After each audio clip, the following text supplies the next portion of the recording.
రూపాయలు అనగా ఆ పలుకులు విని బ్రాహ్మణుడు వెళ్ళి ఆ రెల్లి పొదలు చూసేసరికి అందులో రూపాయలు లేవు. ఎన్ని రూపాయలు దొరికినవో అన్నే ఉండను అనెను. ఆ పలుకులు బ్రాహ్మణుడు విని అచటి నుండి వెళ్లిపోయాను. కొంతవరకు వెళ్లి తిరిగి వచ్చి ఆ చెట్టు క్రింద నిలిచి చేతులు జోడించెను. త్రినాథులు, బ్రాహ్మణుడా, తిరిగి ఎందుకు వచ్చావు అని అడిగను. నూనెను ఎలా తీసుకుని రాగలను అనినా నీ గావంచాలో తెమ్మని త్రినాథులు చెప్పిరి. అది చూసి బ్రాహ్మణుడు, గావంచాలు నూనె ఎలా వస్తుందండి?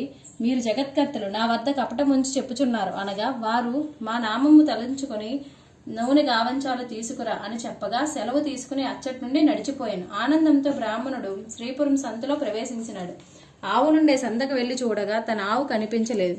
ఆకులు చెక్కలు గంజాయి పుచ్చుకొని నూనె గురించి బజారుకు వెళ్లి తెలుకల వారిని నూనె అడిగను. గావంచా చూసి ఇందులో ₹1 నూనె పోయమనను.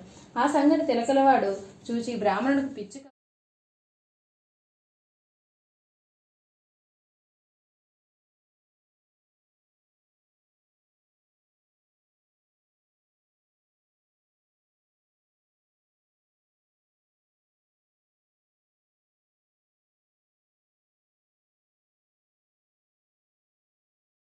ఉండెను.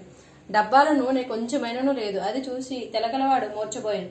తిలకల వాళ్ళందరూ పరిగెత్తుకు వచ్చి ముసలవాని ముఖంపై నీళ్లు చల్లి సేద తెచ్చి కూర్చుండబెట్టిరి. అతనికి తెలివి రాగానే సంగతి ఏమని అడిగిరి. ఏమి చెప్పను, ఎక్కడి నుంచో బ్రాహ్మణుడు వచ్చి నూనె గెద్దెడు కొనెను.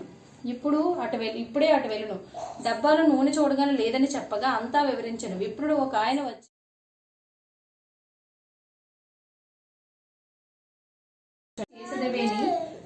నీ దరిద్రం పటాపంచలై అధిక సంపదలు కలుగునని త్రినాథులు చెప్పగా అది విని స్వామి ఏ ద్రవ్యములతో మిమ్మల్ని పూజ చేయవలని అనగా త్రినాథులు ఎలా చెబుతున్నారు. మంగళం గరుడుద్వజ నీలాచల నివాసాయ నిత్యాయ పరమాత్మనే సుభద్ర ప్రాణ నాదాయ శ్రీనివాస